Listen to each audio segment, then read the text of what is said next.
Hi hello வணக்கம். Welcome to Tamil education YouTube channel. இந்த வீடியோவில் நம்ம பார்க்க போகிற டாபிக் என்னென்னா, டவர் கிரேன் எப்படி ஆப்ரேட் பண்ணுறது.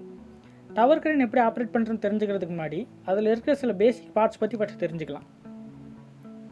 இதுதான் ஆப்ரேட்டர் கேபின். டவர் கிரேன் மேலே ஒரு ஆப்ரேட்டர் ஏறி போய் இந்த கேபின் உள்ளே உட்காந்து தான் கிரேன் ஆப்ரேட் பண்ணுவாங்க. இந்த கேபின் உள்ளே நீங்கள் போனீங்கன்னா உள்ளே உட்காந்து ஆப்ரேட் பண்ண ஒரு சீட் அரேஞ்ச்மெண்ட் இருக்கும். நெக்ஸ்ட் 2 ஜாஸ்டிக் கண்ட்ரோல் இருக்கும். 1 சீட்டு, ஜாஸ்டிக் கண்ட்ரோல் 2. இந்த 2 லிவர்ஸை யூஸ் பண்ணி தான் க்ரேன் ஆப்ரேட் பண்ண முடியும். அதில் ஒரு லிவர் ஹாஸ்டிங் கண்ட்ரோலில் இருக்குது. இன்னொரு லிவர் பார்த்தீங்கன்னா ஸ்லீவிங் கண்ட்ரோல், அதாவது க்ரேனை வந்து சுற்றுறதுக்கு ரைட் லெஃப்ட், அப்புறம் அதில் இருக்கிற ட்ராலி வந்து முன்னாடி பின்னாடி மூவ் பண்ணுறதுக்கு யூஸ் ஆகும். ஹாஸ்டிங் கண்ட்ரோல்னால் ஒன்றும் இல்லை, லோடை மேலே தூக்க அப்புறம் கீழே இறக்க யூஸ் பண்ணுற லிவர் தான் அது.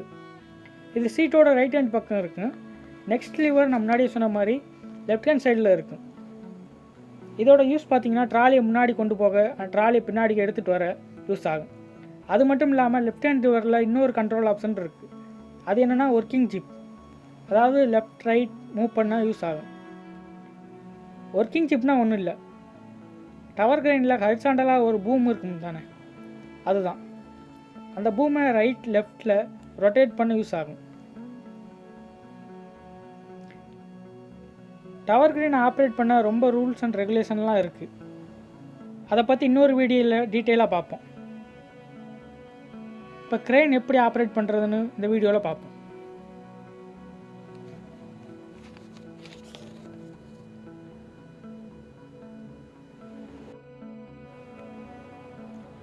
கேபின்குள்ளே வந்து ஜாஸ்டிக் வந்து ரைட் சைடு இந்த மாதிரி தான் இருக்குது. இதில் நீங்கள் பார்த்தீங்கன்னா நம்மளுக்கு என்னென்ன வரும்னா, மேலே இருக்கிற லிவர், கீழே எமர்ஜென்சி ஸ்டாப் பட்டன், அப்புறம் light indicating light, key arrangement இருக்குது. சில கிரேன்லேருந்து இந்த கீ அரேஞ்ச்மெண்ட் இருக்காது. இந்த லிவர் வந்து அப் டவுன் லிவர்னு சொல்லுவாங்க. லோடை வந்து கீழே வந்து போச்சுன்னா டவுனு, அதே மேலே இழுத்தோம்னா அப்பு.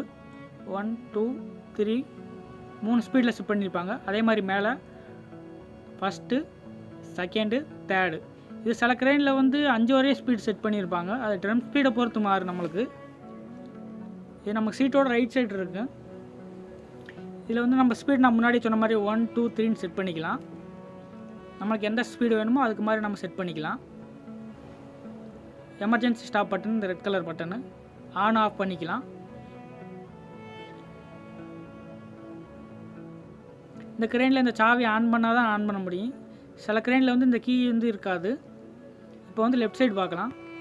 லெஃப்ட் சைடு நம்ம கண்ட்ரோல் பார்த்தீங்கன்னா, இப்போ ட்ராலி வந்து இன் பண்ணுறதுக்கு அவுட் பண்ணுறதுக்கு யூஸ் பண்ணுவாங்க. அதே மாதிரி ஜிப்பை வந்து நம்ம right side left side rotate பண்ணுறதுக்கு யூஸ் பண்ணுவாங்க. இதோட இது பார்த்தீங்கன்னா இப்போ என்னென்னு பார்க்கலாம்.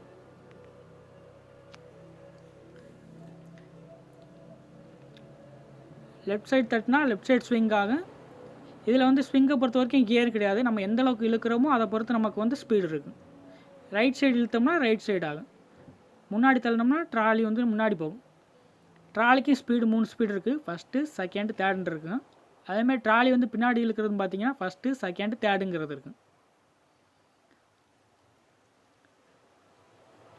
பஸ் இந்த ஸ்விங்கு வந்து நம்ம வந்து ஸ்பீட் செட் பண்ணிக்கலாம். 1 2 3 4ன்னு. நம்ம இப்போ ஃபஸ்ட்டு ஸ்டார்டிங்கில் ஓட்டுறோம்னா ஒரு 2 ஸ்பீடில் வச்சு ஓட்டினோம்னா உங்களுக்கு கொஞ்சம் ஈஸியாக இருக்கும். போக போக உங்களுக்கு எக்ஸ்பீரியன்ஸ் ஆச்சுன்னா 3 4 ஸ்பீடு வச்சு ஓட்டிக்கலாம்.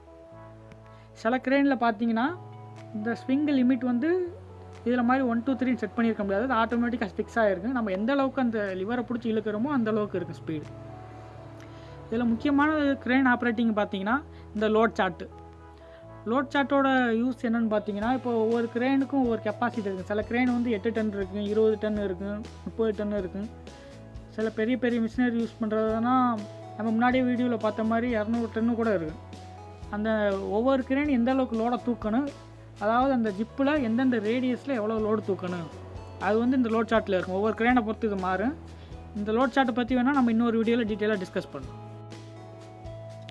இப்போ வந்து இந்த வீடியோவில் வந்து நம்ம வந்து கிரேன் எப்படி ஆப்ரேட் பண்ணுறது, ஜாஸ்டிக் என்னென்ன கண்ட்ரோல் இருக்குது, அது எப்படிலாம் யூஸ் பண்ணுறது அந்த மாதிரி பார்த்தோம். அடிஷ்னல் லோட் சார்ட் பற்றியும் கொஞ்சம் பார்த்தோம். இன்னும் இதை பற்றி விரிவான தகவல் வந்து தெரிஞ்சு கொள்கிறதுக்கு நம்ம தமிழ் எஜுகேஷன் சேனலை வந்து சப்ஸ்கிரைப் பண்ணுங்கள். வீடியோ பிடிச்சிருந்தா ஷேர் பண்ணுங்கள், லைக் பண்ணுங்கள். உங்களுக்கு ஏதாவது டவுட் இருந்தாலோ இல்லை வேறு விஷயங்களை பற்றி தெரிஞ்சுக்கணும், தமிழில் தெரிஞ்சுக்கணும்னு நினச்சாலும் கமெண்ட்டில் சொல்லுங்கள். தேங்க்ஸ்.